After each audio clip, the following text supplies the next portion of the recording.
dalam acara diseminasi budaya positif di sekolah kita dalam rangka memenuhi salah satu tugas pendidikan calon guru penggerak bersama saya Yusri Adi, calon guru penggerak angkatan 9 dari Kabupaten Morowali. Jadi sebelum kita memulai materi pada hari ini, di sini kegiatan kita pada hari ini adalah kegiatan diseminasi. Diseminasi itu adalah penyebarluasan pemahaman dan pengalaman apa yang telah saya pelajari pada pendidikan guru calon guru penggerak.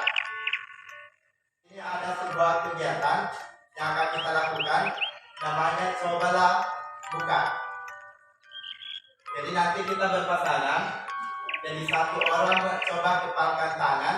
Jadi anggap dalam kepalan tangan itu ada sesuatu yang sangat berharga yang kita harus jaga. Jadi harus dipertahankan, jangan sampai diambil orang lain. Pokoknya dalam kepala itu bayangkan sesuatu yang sangat berharga bagi Bapak Ibu. Kemudian orang satunya itu berusaha membuka kepalan tangan tersebut. Ya, boleh dengan cara membujuk. Oke, silakan bujuk temannya agar dia buka kepalan tangannya. Boleh menghardik, mengintimidasi, tapi intimidasi jangan juga terlalu kasar. Kemudian boleh memarahi, menggoda, bahkan menawari uang agar supaya kepalan tangan itu dibuka.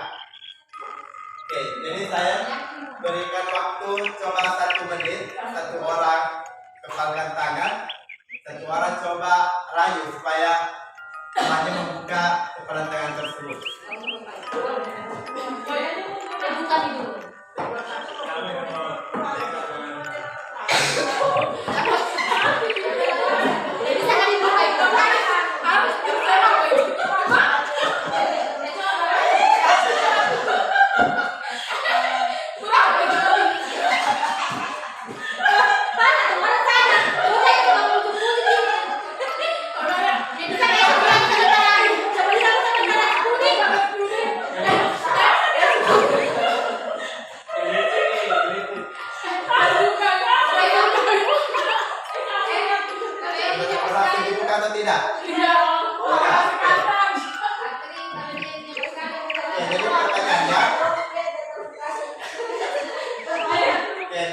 Apakah Anda membuka atau tetap menutup kepalan tangan Anda? Oke, tetap menutup ya? Oke. Pertanyaan kedua, apakah alasan tetap menutup kepalan tangan Anda? Apa alasan Anda tetap menutup, tidak mau membuka? Ada sesuatu yang tidak mudah melepaskan tangan. Oke, karena ada sesuatu berharga yang harus dipertahankan. Ada nomor 10. Oke, dalam kegiatan ini siapa sesungguhnya yang memegang kendali atau kontrol untuk tetap membuka tetap menutup kepalan tangan? Saya menutup kepalan sendiri. Siapa yang mengontrol? Diri sendiri. Oke, diri sendiri ya. Ya. Oke, jadi biarpun orang lain lakukan apapun, itu kalau kita tidak mau membuka, pasti tidak akan kita buka. Jadi intinya yang bisa mengontrol diri kita adalah diri kita sendiri. Kenapa bukan jodoh? Masalahnya Pak ada di sini yang belum paham. Oke, jadi intinya tadi yang bisa mengontrol diri kita adalah diri kita sendiri. Kita tidak bisa mengontrol orang lain. Kemudian di sini ada miskonsepsi tentang makna kontrol dari Dr. William Glasser. Yang pertama itu ilusi guru mengontrol murid. Ya, jadi selama ini kita sering menganggap bahwa kita misalnya menyuruh murid melakukan sesuatu, kita rasa kita sudah mengontrol murid. Padahal itu sama sekali tidak benar. Ya, jadi yang dilakukan murid itu pada saat itu dia membiarkan dirinya dikontrol. Tapi bukan guru yang sebenarnya mengontrol murid. Kemudian yang kedua, ilusi bahwa semua perbuatan positif, efektif dan bermanfaat. Jadi perbuatan positif di sini seperti rayuan. Misalnya kita sebagai guru merayu murid untuk melakukan sesuatu. Kita selama ini meyakini bahwa itu bermanfaat untuk terus-terusan membuat murid menuruti apa yang kita inginkan. Ternyata dalam jangka panjang itu tidak bermanfaat sama sekali. Bisa saja nanti lama-lama murid sudah mulai menyadari bahwa selama ini saya dikontrol oleh guru, dan bisa saja dia menolak untuk melakukannya lagi. Kemudian selanjutnya, ilusi bahwa kritik dan membuat orang merasa bersalah dapat menguatkan karakter. Jadi kadang-kadang kita juga merasa bahwa ketika kita mengkritik siswa, membuat siswa merasa bersalah, itu menguatkan karakternya, membuat siswa untuk berubah. Ternyata ini tambah lebih parah ya, karena ini kritik dan membuat orang merasa bersalah itu membawa orang menuju identitas gaya. Siswa akan merasa bahwa diri mereka itu buruk. Ya, betul. Tapi kan kita sering kadang mengkritik siswa, ya, kadang membuat mereka merasa bersalah. Kok kamu begini terus, tidak ada perubahan dan sebagainya. Kita anggap itu bermanfaat agar mereka berubah, tapi sebenarnya tidak bermanfaat, bahkan membuat mereka merasa lebih buruk lagi. Oke, selanjutnya itu ilusi bahwa orang dewasa memiliki hak untuk memaksa. Jadi kita sebagai guru kadang kita memaksa siswa untuk melakukan apa yang kita inginkan. Yang penting kita melihat ada perubahan, kita berpikir bahwa itu bagus. Ya, misalnya kita suruh siswa untuk dipaksa menghafal, ternyata siswa itu sebenarnya tidak punya kemampuan untuk menghafal, tapi kita paksa. Akhirnya mungkin saja mereka bisa hafal, tetapi itu menimbulkan rasa tertekan dalam diri siswa. Dan ini bisa juga membuat siswa merasa tidak menyukai guru tersebut karena merasa ditekan atau dipaksa. Ya, silakan. Ya, ini kan yang tentang ilusi bahwa orang dewasa kita kan apa saya katakan bahwa anak itu tidak bisa dipaksa, misalnya dia tidak bisa menghafal. Jadi kira-kira apa yang harus dilakukan oleh sekolah itu supaya tidak terkesan memaksa? Mungkin ada cara lain yang cara menghafal. Jadi cara lain ya, cara yang lain yang bisa kita gunakan itu agar apa yang kita inginkan itu tetap bisa kita capai, namun tidak sesuai, maksudnya bukan ke memaksa. Contohnya kita memaksa siswa menghafal, ternyata siswa tersebut tidak bisa menghafal. Memang bukan ada siswa yang memang susah sekali untuk menghafal. Jadi caranya itu kita belajar itu pembelajaran berdiferensiasi ya. Maksudnya pembelajaran materi secara berbeda. Di sini bisa saja kita mencari cara lain bagaimana siswa tersebut paham terhadap materi yang kita ajarkan tanpa menghafal. Baiklah, untuk siswa yang bisa menghafal, bisa saja tetap kita arahkan untuk menghafal. Tapi siswa yang tidak bisa, kita carikan cara lain agar dia tidak menghafal, tapi tetap bisa paham terhadap materi. Mungkin saja kita minta siswa tersebut misalnya membuat sebuah rangkuman. Rangkuman kan mereka tetap akan belajar tentang materi yang kita berikan, ya. Tapi jangan dipaksa sesuatu yang tidak bisa dilakukannya, karena itu akan membuat mereka tertekan dan ujung-ujungnya dia akan kemungkinan besar akan benci atau tidak menyukai guru yang bersangkutan. Ya. Oke, selanjutnya disiplin positif. Oke, dengan mendengar kata disiplin, apa yang kira-kira yang ada di benak atau di pikiran Bapak dan Ibu? Oke, tidak terlambat, tepat waktu.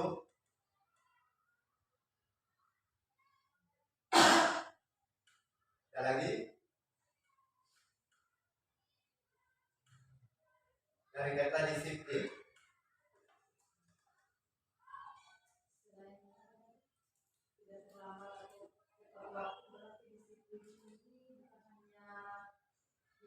waktu dengan tugas bisa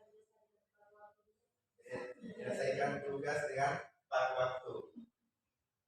Oke, jadi di sini kata disiplin seringkali dihubungkan dengan tata tertib ya, teratur, kemudian kepatuhan pada peraturan. Dalam budaya kita itu kata disiplin itu dimaknai menjadi sesuatu yang dilakukan seseorang pada orang lain untuk mendapatkan kepatuhan. Di sini adalah kepatuhan, menaati peraturan. Ya, itu yang biasa di benak kita kata disiplin.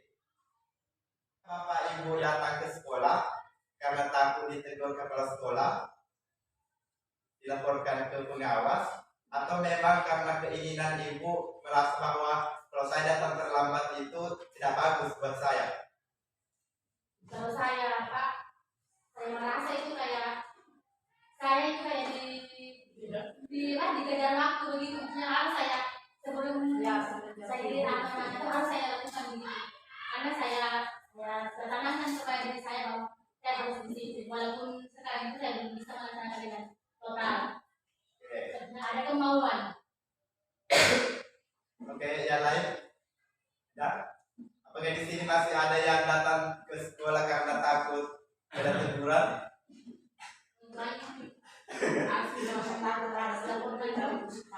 Karena takut dilaporkan di dilaporkan nanti dia di dinas Bayu. Tidak datang ke sekolah. Oke, jadi kalau misalnya masih ada perasaan takut dilaporkan, masih karena ingin mendapatkan pujian, oh ini datang terlambat, datang cepat, maksudnya dipuji karena itu tujuannya datang ke sekolah, berarti itu masih motivasi ekstrinsi.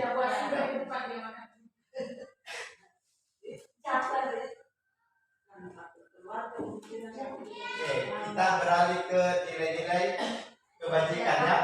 Nilai-nilai kebajikan di sini adalah nilai yang disepakati bersama, terlepas dari asal suku, bangsa, agama, ras, bahasa maupun latar belakang. Jadi contoh nilai kebajikan itu misalnya profil pelajar Pancasila. Yang ada pada profil pelajar Pancasila ini merupakan contoh nilai-nilai kebajikan. Misalnya beriman dan bertakwa kepada Tuhan Yang Maha Esa dan berakhlak mulia, mandiri, berdaulat kritis, berkebinekaan global, bergotong royong, dan kreatif. Ada juga dari IBO, itu ada toleransi, rasa hormat, integritas, mandiri, menghargai, antusias, empati, pengetahuan, kreativitas, kerjasama, percaya diri, dan komitmen.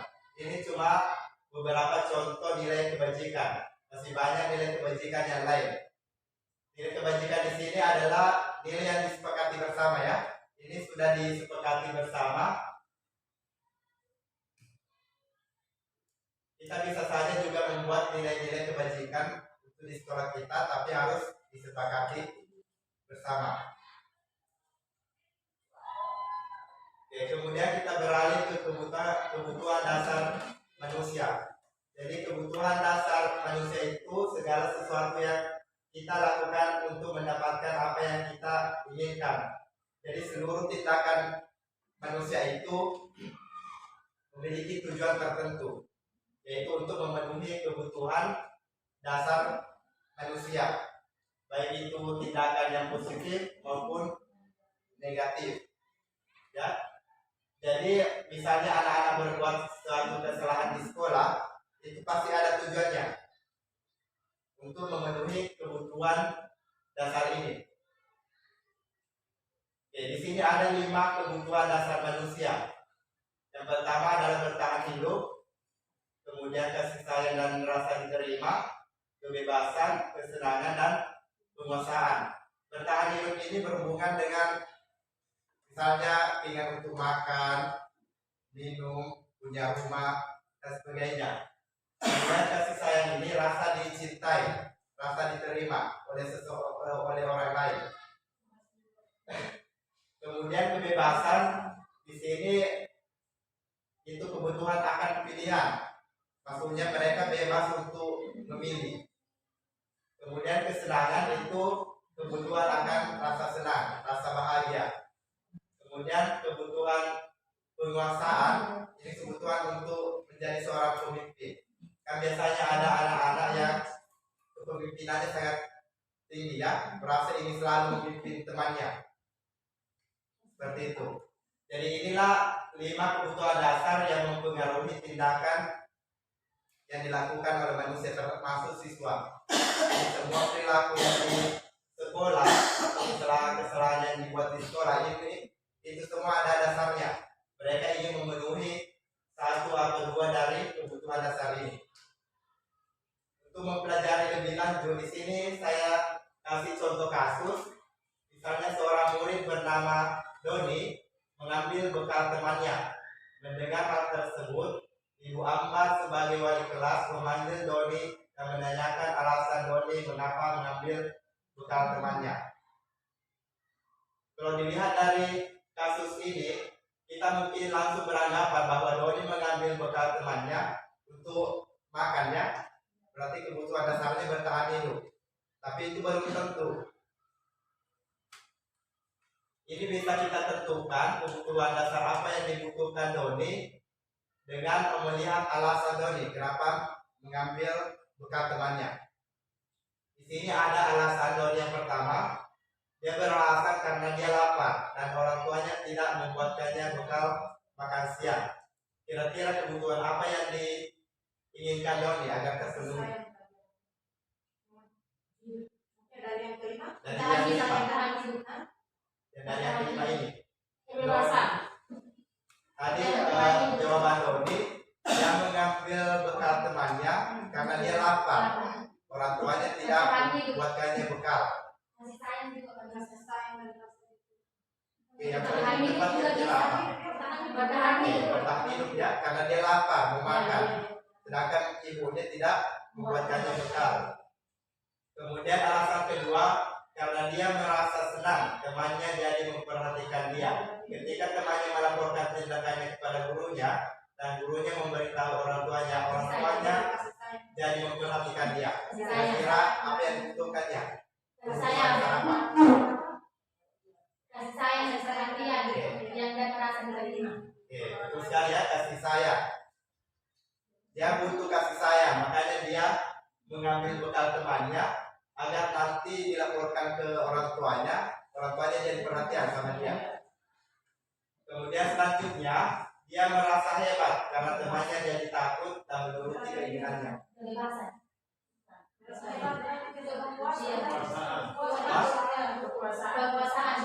Penguasaan ya. Dia merasa hebat, dia ingin berkuasa.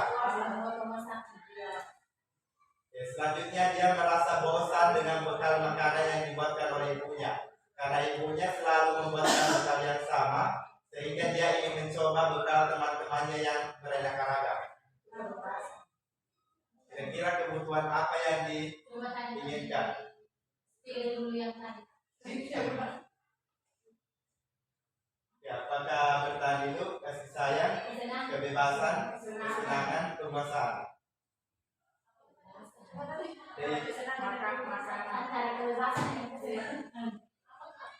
Dia bosan dengan makanan Dia merasa bosan dengan makanan yang dibuatkan ibunya.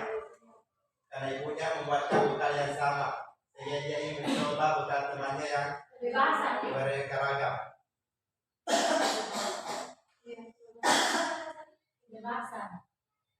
Jadi kebebasan ya, kebebasan dia ingin ada banyak pilihan, dia bisa memilih.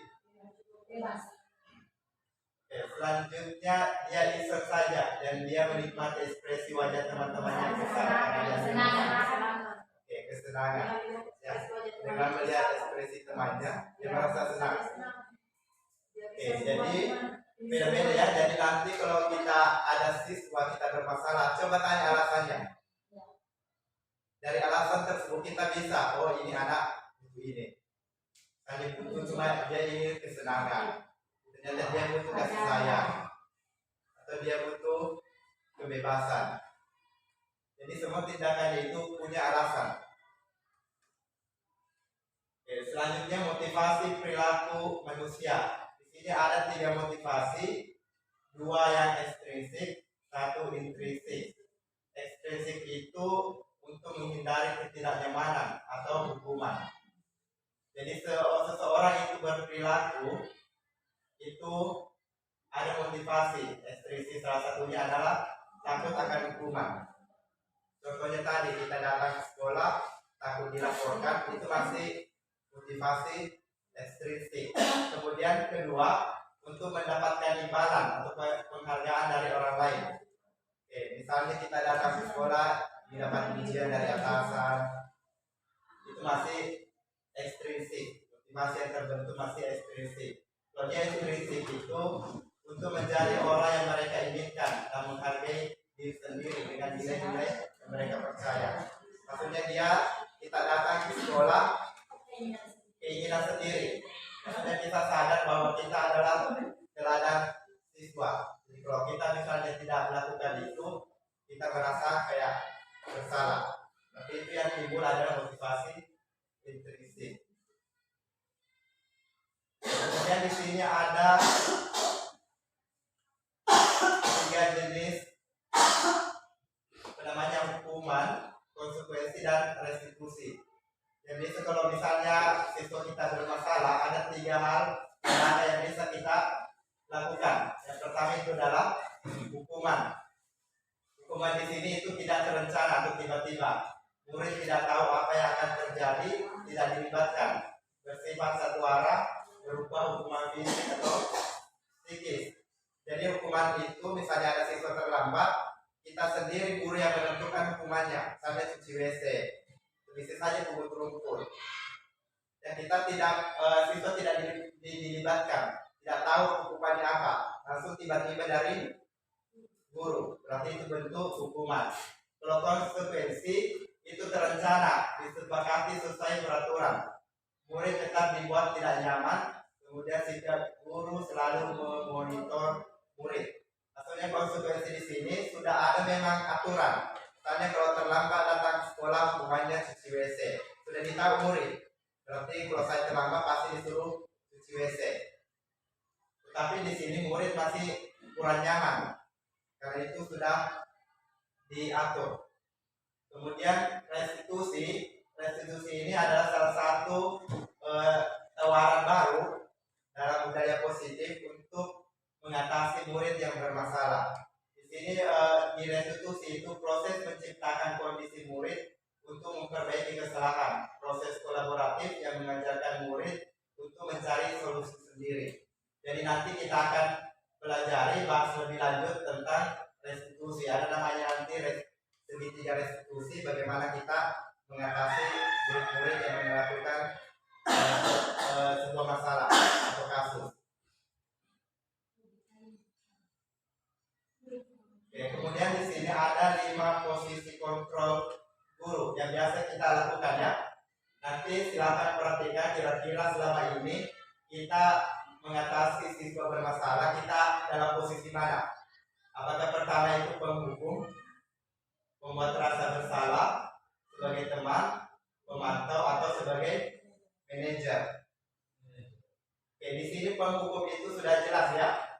Biasanya posisi kontrol penghukum ini guru biasanya marah-marah, ya, nada tinggi, misalnya sering membentak murid, ya, langsung memberi hukuman. Pokoknya kalau terlambat keliling lapangan 7 kali, tidak boleh tidak. Kalau misalnya muridnya namanya protes, biasanya ditambah lagi hukumannya.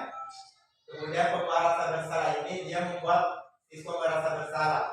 Biasanya muncul biasanya ada suara guru di sini itu kayak membelas, ya, bilang kepada muridnya, kamu tidak kasihan sama ibu. Selama ini ibu sudah ajarkan kamu disiplin, ternyata masih saja terus terlambat.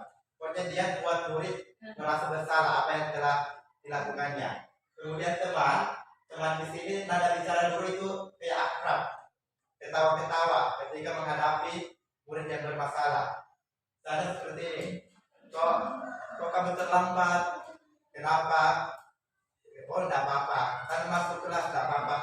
Sekali tidak usah terlambat lagi ya, seperti itu. Kayak berteman dengan murid. Kemudian pemantau, ini guru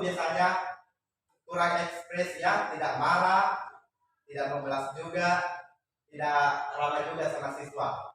Biasanya pemantau ini berdasarkan catatan mereka. Kalau kamu sudah sekian kali terlambat, kamu tahu tidak hukumannya apa, laksanakan seperti itu. Kemudian manajer di sini, disinilah manajer melakukan yang namanya restitusi. Nanti akan kita pelajari bagaimana cara melakukan restitusi. Ini ada contoh-contoh posisi kontrol. Dalam penerapan disiplin positif restitusi, salah satu program yang dikembangkan adalah 5 posisi kontrol. 5 posisi kontrol restitusi adalah proses perjalanan seorang pendidik agar dapat mengambil pilihan. Pada video kali ini, kita akan membahas tentang 5 posisi kontrol yang dikembangkan oleh Diane Dawson dan John Parker.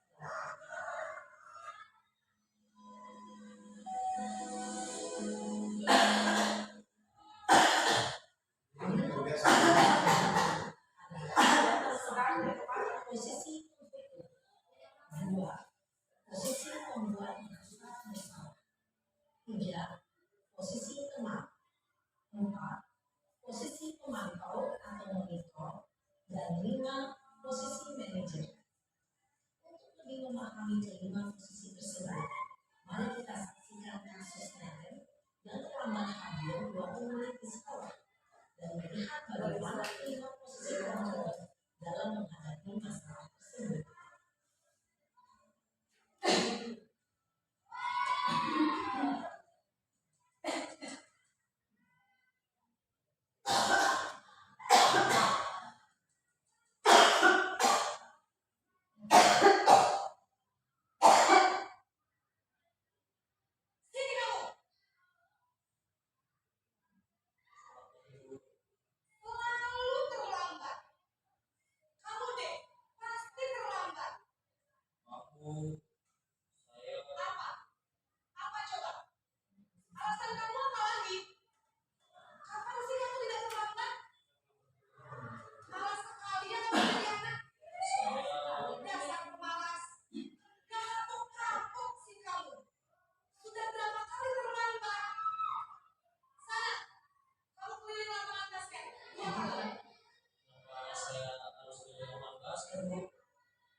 Posisi pendukung biasanya berbicara dengan nada tinggi, menghadiri, menunjuk-nunjuk, dan disebut pada isi dan siswis.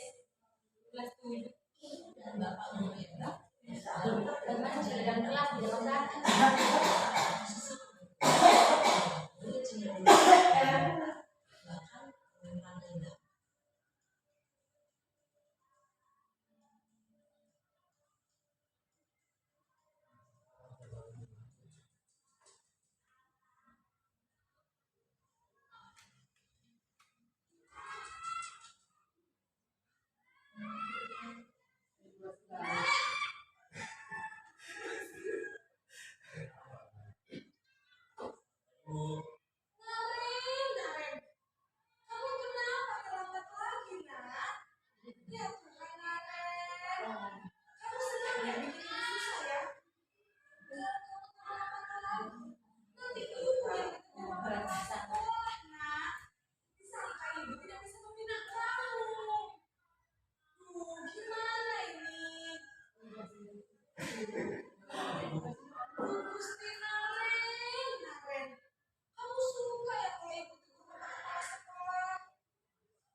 menurut dirinya sendiri, merasa tidak berharga, dan tidak sanggup membahagiakan orang lain.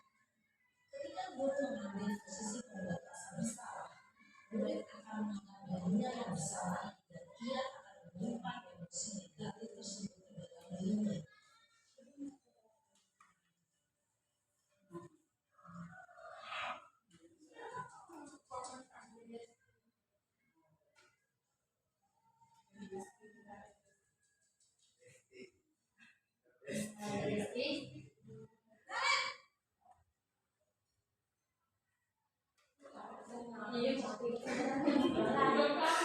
Wah, sudah jam berapa ini? Lagi ya sayang. Habis saya mau bawa tas saya bu. Kamu malah menyalahkan ibu kamu.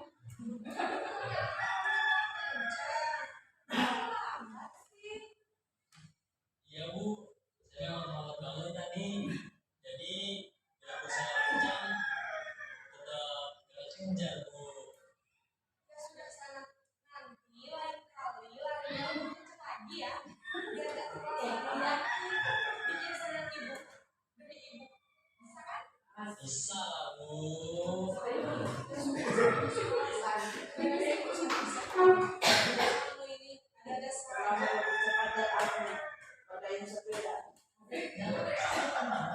Guru berbicara dengan bangga suara, cenderung bersinar untuk menjaga suasana santai. Murid akan merasa senang kalau dan pelajaran memang menjawab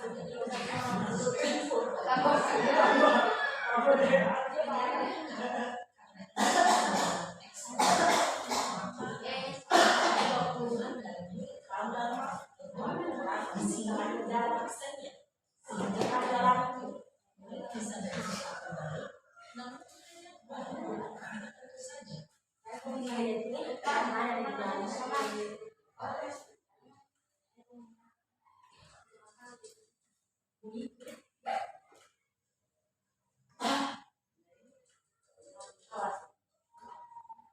Positif mantap.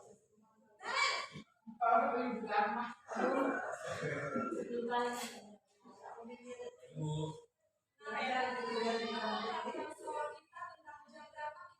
sekolah jam 7 bu.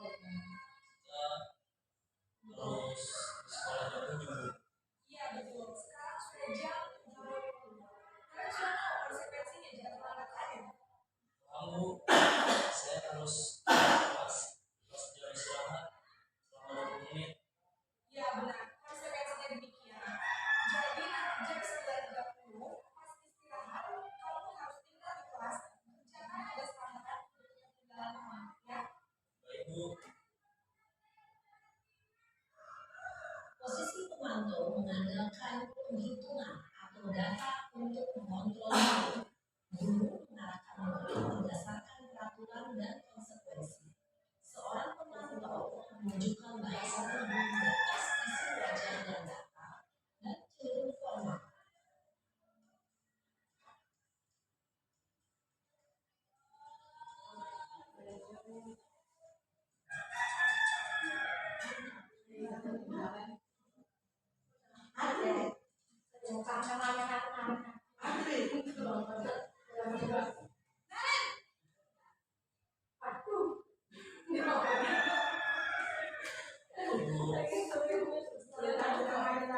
Maaf bu, saya terlambat.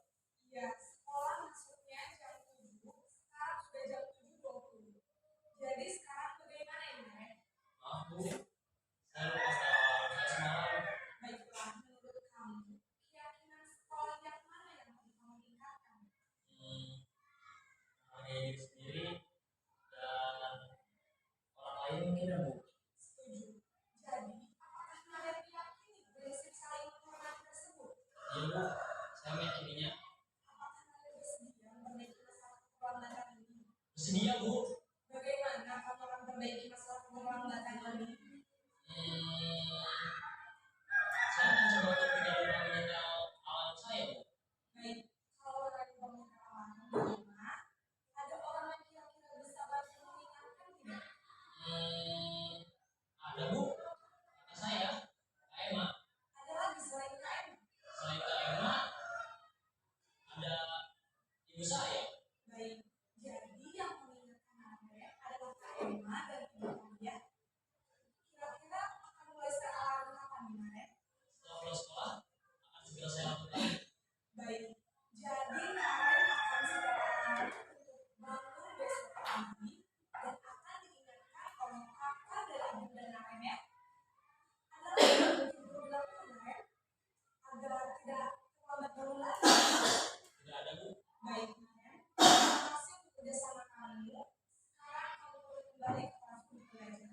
Terima kasih. Posisi manajer adalah posisi kontrol yang disarankan untuk membimbing murid memiliki sikap disiplin yang positif, yaitu murid yang mandiri, bertanggung jawab, dan dapat memecahkan masalah. Tujuan dari posisi ini adalah agar murid dapat berefleksi atas tindakannya. Guru akan dengan tulus memberikan pertanyaan-pertanyaan bermakna, sehingga membuat murid dapat belajar dari kesalahannya dan mencari sebuah solusi untuk menyelesaikan. Ibu dan bapak guru hebat, setelah mengamati tandingan kelima posisi kontrol tadi, kira-kira posisi mana yang paling ideal? Posisi mana yang dapat menunjang motivasi intensif murid? Ya, tentu posisi manajer. Posisi ini memang posisi ideal yang ingin dituju setiap pendidik. Pada posisi ini, guru dapat menerapkan disiplin positif yang berpihak pada murid dan memerdekakan murid. Perjalanan seorang pendidik tentunya tidak mudah untuk sampai pada posisi seorang manajer. Namun, tujuan kita pasti, yaitu menciptakan murid-murid yang mandiri, merdeka, dan bertanggung jawab. Semoga penggambaran 5 posisi kontrol yang telah diperlihatkan ini dapat menjadi ajang refleksi bagi kita semua. Oke, itulah tadi 5 posisi kontrol guru. Jadi kira-kira selama ini kita masih berposisi sebagai apa? Pendukung, merasa bersalah, teman, atau pemantau. Kalau di sini kira-kira yang menerapkan posisi manajer sudah ada.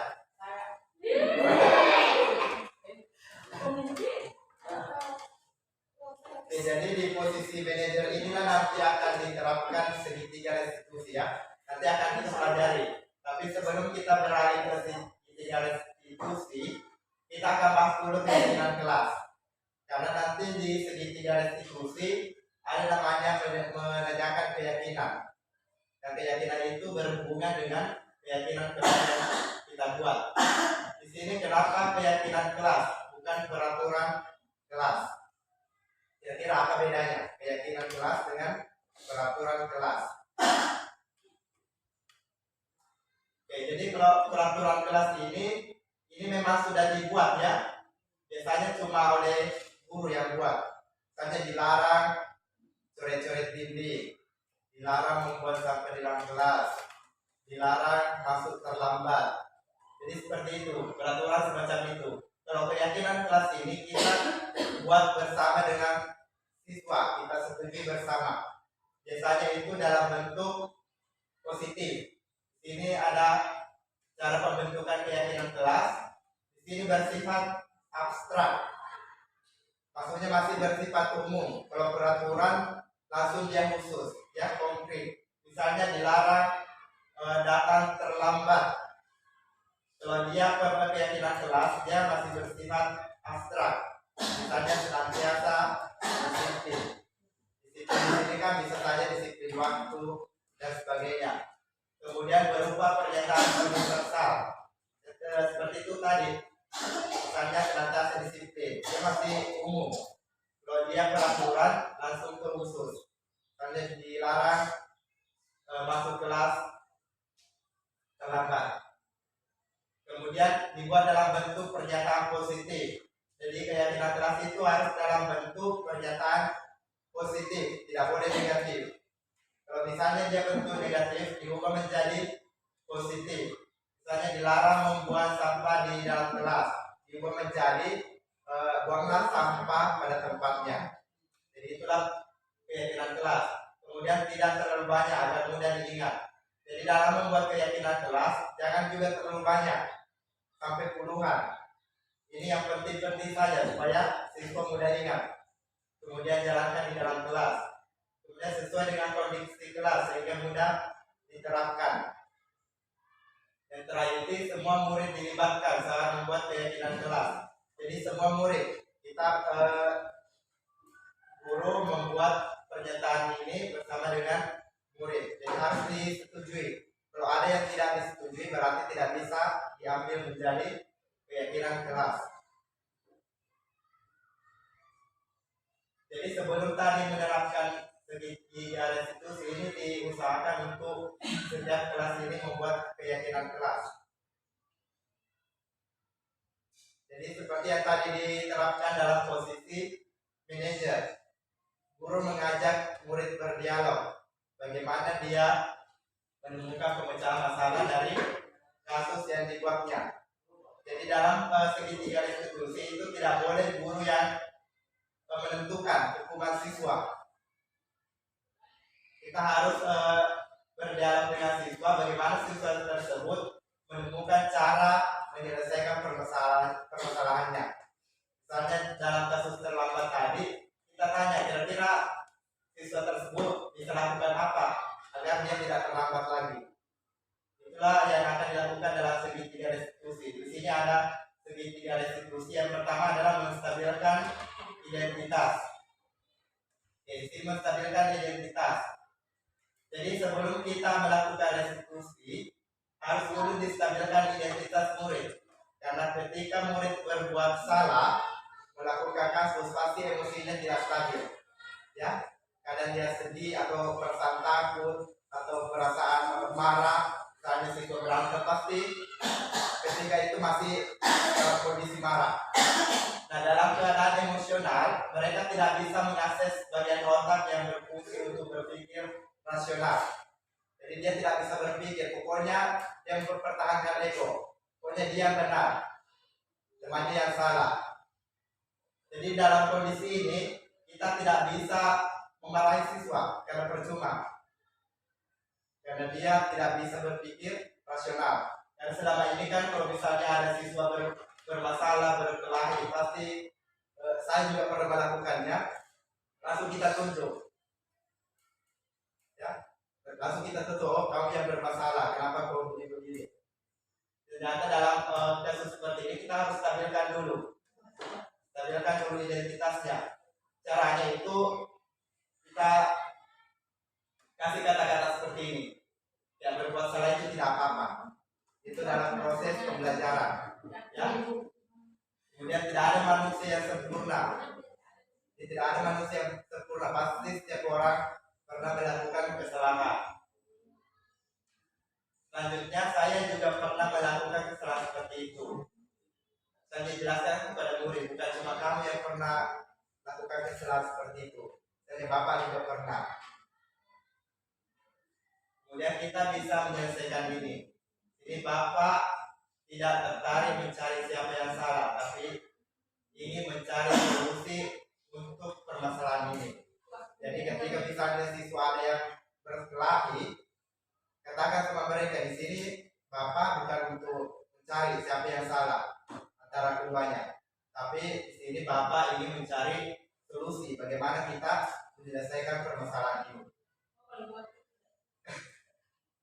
Itu dalam proses menstabilkan identitas ya.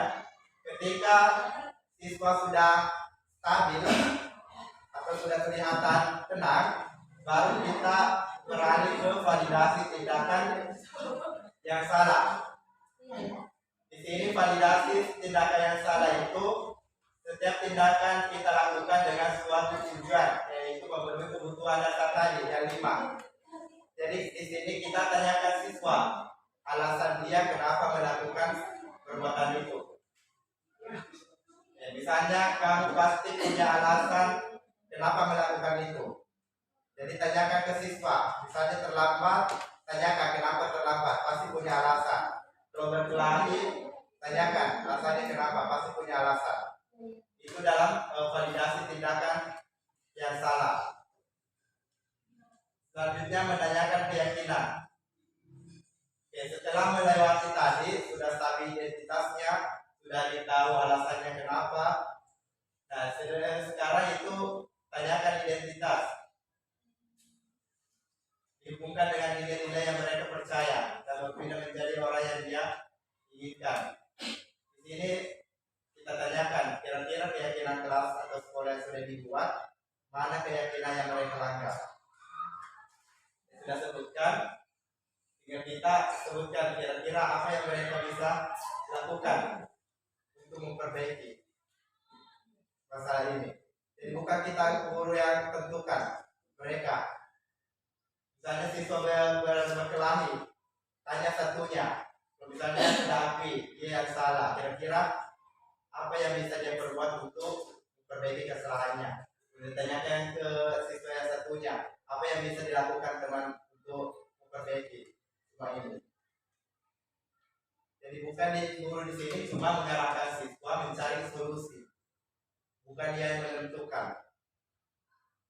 Sehingga yang muncul itu motivasi intrinsik. Ketika dia sudah sebutkan, berarti itu keinginan sendiri. Jadi kemungkinan besar pasti akan dilakukan. Tapi kalau guru yang memintanya, belum tentu dia mau melakukan.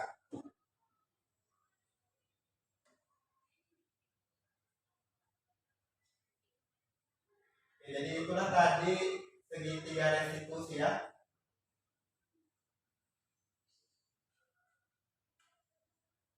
Inilah yang kita akan gunakan untuk mengatasi semua permasalahan di sekolah. Kita diarahkan untuk menggunakan namanya segitiga restitusi dalam menangani siswa yang bermasalah. Jadi kalau temukan siswa bermasalah, stabilkan dulu siswa. Stabilkan dulu identitasnya. Ya, sampaikan misalnya perbuatan seperti itu tidak apa-apa, kan manusiawi kalau orang berbuat salah. Tinggal bagaimana kita memperbaikinya. Kemudian validasi tindakan yang salah, tanyakan alasannya. Kalau kamu misalnya terlambat, pasti kamu punya alasan terlambat, kira-kira kenapa? Pasti dia akan cerita, oh ini dari malam mungkin saya begadang, main game dan segala macamnya. Setelah itu tanyakan kira-kira keyakinan kelas itu yang mana yang kita langgar. Kalau terlambat, saya sebutkan senantiasa disiplin waktu. Ini tanyakan lagi, kira-kira agar siswa tersebut tidak terlambat lagi, apa yang bisa dia lakukan? Dia berpikir apa yang bisa dia lakukan agar tidak terlambat besok. Misalnya dia tidak begadang lagi nanti malam.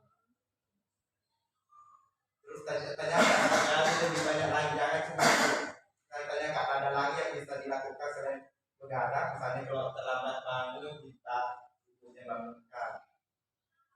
Tanyakan lagi kapan akan dimulai, kapan akan ditanya ibunya kalau terlambat bangun. Jadi seperti itu, biar jelas tahapannya supaya dia lakukan.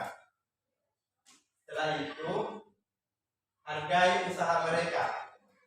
Hanya Bapak menghargai usaha kamu untuk memperbaiki diri. Semoga bisa menerapkannya, kemudian tidak terulang lagi kesalahan yang sama. Setelah itu, jika siswa tersebut masuk dalam kelas, jadi kita diminta untuk menghindari pemberian hukuman. Selama ini kan kita merasa tidak puas ya. Kalau dia sudah dinasihati kayak tidak puas, pokoknya harus ada sesuatu yang dilakukan. Pungut sampah kah, bersihkan WC kah, ternyata itu tidak terlalu berdampak terhadap karakter anak-anak yang terbentuk. Di sini saya sudah membuat kemarin bersama Fadlan cara melakukan restitusi. Nanti saya akan tunjukkan videonya. Mungkin di sini masih agak formal ya bahasanya. Kalau kita langsung kan bisa kayak pakai bahasa daerah. Yang penting kita tahu tadi. Yang pertama kita stabilkan, baru kita tanyakan alasannya, kemudian tanyakan keyakinan Fadlan berguna dalam kelas. Ada buat dia mengajar di kelas. Untuk melihat bagaimana Pak Yusriyadi menerapkan segitiga restitusi dalam menangani masalah Fadlan, kita langsung saja ke TKP.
di kelas sebelah. Jadi Bu Hadijah merasa terganggu. Datang Bu Hadijah melapor ke wali kelas. Jadi wali kelasnya yang panggil Fadlan. Yang pertama harus dilakukan itu stabilkan dulu identitasnya. Tanyakan kepada Fadlan. Tadi saya dapat laporan dari Bu Hadijah. Sepertinya Fadlan dalam masalah. Coba ceritakan apa yang terjadi. Dia akan cerita. Oh, saya main bola dalam kelas. Ada Bu Hadijah mengajar di kelas sebelah. Seperti itu. Kemudian tanyakan alasannya. Kira-kira Fadlan kenapa main bola di dalam kelas? Pasti senang ya main bola. Pasti dia jawab senang. Karena dia kasus seperti ini kemungkinan dia butuh kesenangan ya. Dia ingin memenuhi kebutuhan dasarnya, itu kesenangan. Dia ingin bersenang-senang, tetapi dalam perilaku yang salah, karena dia main bola di dalam kelas. Ditanyakan, jadi Fadlan itu main bola dalam kelas itu mengganggu juga orang lain. Ya, Fadlan bisa saja merasa senang, tapi mengganggu orang lain. Tanyakan keyakinannya. Kira-kira Fadlan itu sesuai dengan keyakinan kelas kita, Fadlan langgar yang mana? Tadi di situ dijawab tidak menghormati orang lain. Kemudian setelah itu, setelah dia tahu kesalahannya, kemudian mana keyakinan yang dilanggar, tanyakan apa kira-kira yang akan dilakukan untuk memperbaiki kesalahannya. Jadi bukan kita yang kasih hukuman atau kasih solusi, biarkan dia mencari sendiri, biarkan dia berpikir. Di situ Fadlan bilang akan minta maaf sama Bu Hadijah. Oke, tanyakanlah ada lagi, kemudian dia akan main bola di lapangan, bukan di dalam kelas, supaya tidak mengganggu. Di sebatas itu. Kalau sudah itu, kita uji usaha dia. Apresiasi usaha dia untuk memperbaiki kesalahan. Baru meminta dia kembali lagi ke kelas. Kita tidak perlu memberikannya hukuman atau apapun. Ya, yang penting dia sadar dia berbuat salah, kemudian dia tahu cara memperbaikinya.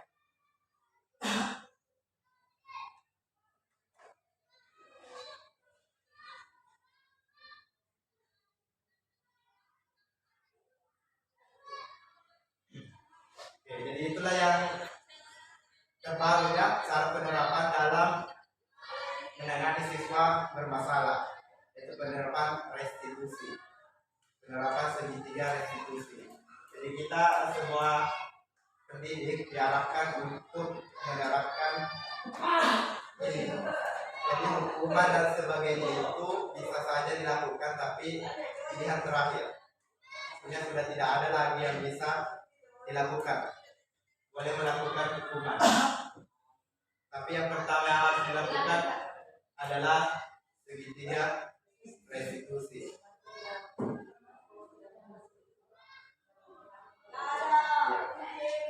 Pilihan terakhir, diterapkan dulu segitiga restitusi.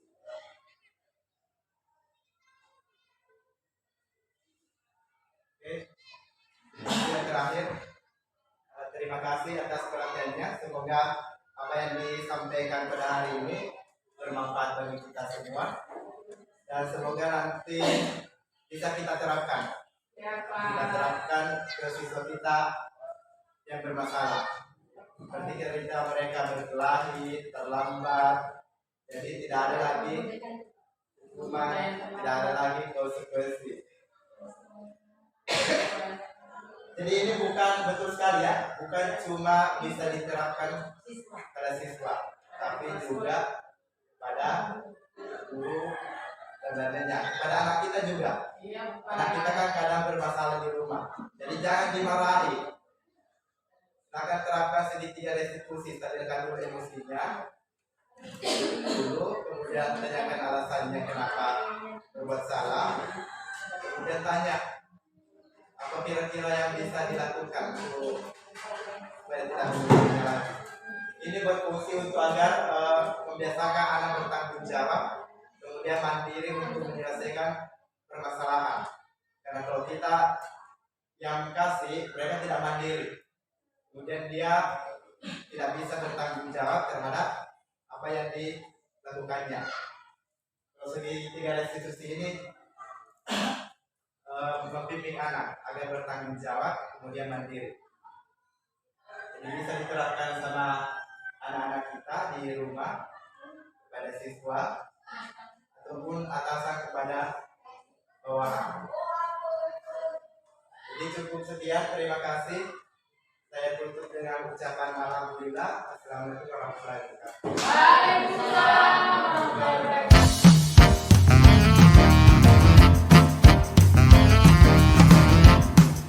Assalamualaikum warahmatullahi wabarakatuh.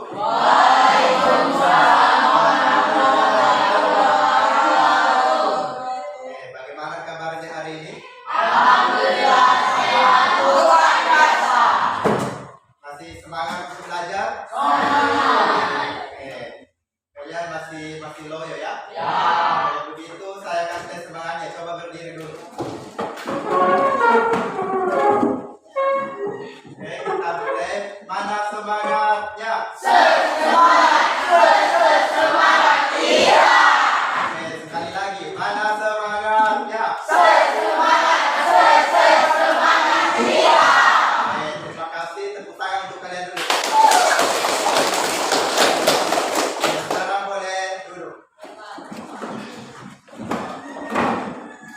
Oke, jadi kegiatan kita hari ini untuk mendukung terwujudnya budaya positif di sekolah kita, maka hari ini kita akan membuat sebuah keyakinan kelas. Sudah pernah dengar? Pernah ya? Oke, jadi keyakinan kelas itu mirip dengan peraturan kelas. Kalau peraturan kelas pasti sering dengar ya? Oke, contohnya apa kira-kira peraturan kelas? Dilarang makan siang di dalam kelas. Oke, dilarang makan di dalam kelas. Itu contohnya peraturan kelas. Jadi kita akan buat keyakinan kelas. Jadi keyakinan kelas itu harus dalam bentuk pernyataan positif, tidak boleh negatif, ya. Tidak boleh ada kata dilarang dan sebagainya. Jadi langkah pertama kita akan lakukan, nanti saya akan minta anak-anak untuk menuliskan peraturan kelas di kelas kita selama ini apa. Jadi satu siswa tidak perlu banyak-banyak, cukup tulis satu peraturan kelas. Setelah selesai, tempel di kertas ini ya. Oke, sekarang saya berikan kertasnya.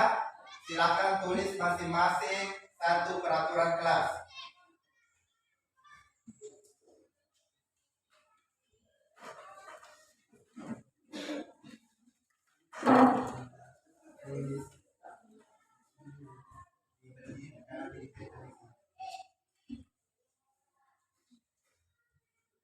Tempel sudah silakan.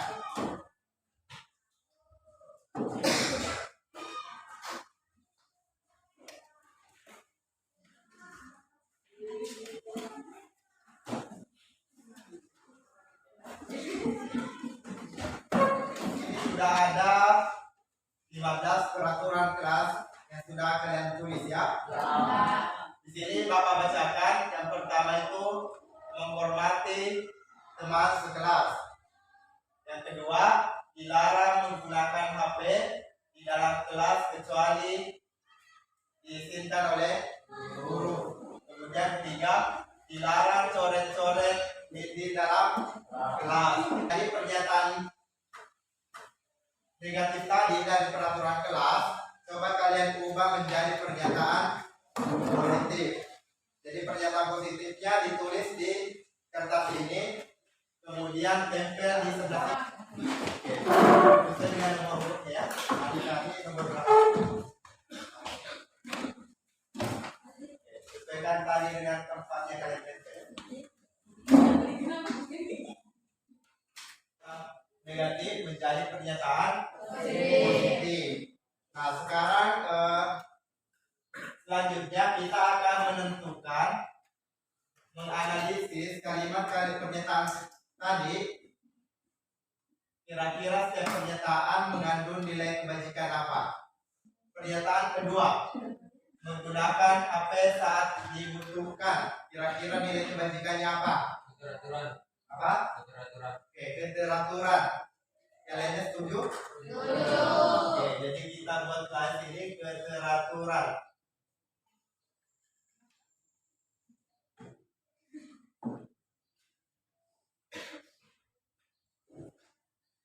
Keundangan nomor 3, senantiasa menjaga keindahan kelas. Kira-kira nilai kebajikannya apa? Kebersihan. Apa? Kebersihan. Oke, kebersihan. Kalian setuju? Setuju. Oke, kebersihan. Inilah nilai kebajikan yang kita dapatkan secara bersama-sama. Nah, sekarang Bapak minta kesediaan kita. Apakah kita bersedia menjalankan semua nilai kebajikan ini atau tidak? Nah, yang pertama hormat, keteraturan, kebersihan, kedamaian, bertanggung jawab, dan disiplin. Jika kita bersedia berarti ini akan menjadi nanti keyakinan kelas kita. Oke, nanti kita akan buatkan posternya baru ditempel di dalam kelas. Dan itu yang akan kita jalankan bersama. Jadi bukan cuma siswa ya, tapi semua warga sekolah, baik itu siswa maupun guru. Paham ya? Jadi semuanya setuju? Oke, sebagai tanda persetujuan, Bapak akan meminta kalian tanda tangan di sini ya. Jadi satu-satu nanti maju tanda tangan. Sebagai bukti kalian setuju dengan keyakinan kelas kita. Paham ya? Oke, jadi untuk memulainya Bapak dulu yang tanda tangan.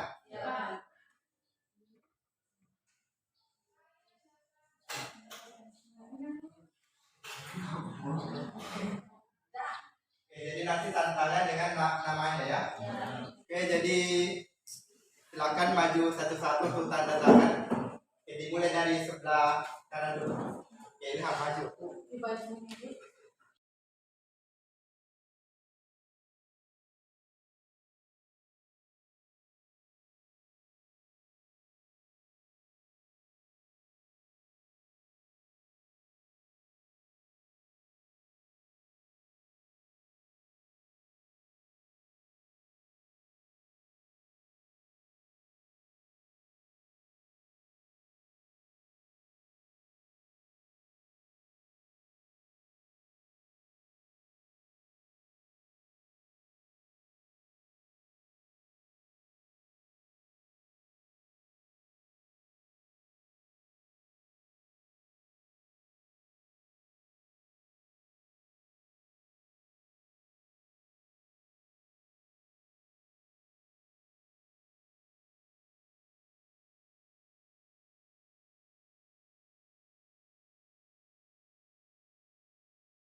Oke, jadi inilah keyakinan kelas kita yang telah kita buat.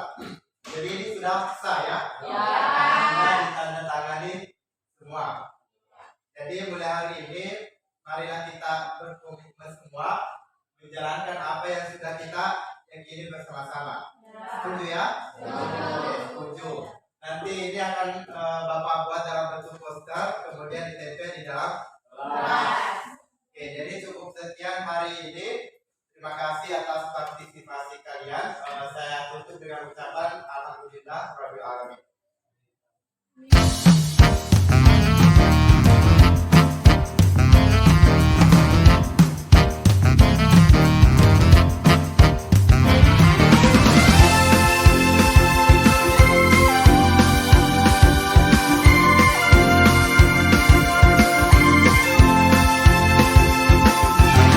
Mentari yang terbit di timur bumi, dengarkan kicau burung merdu yang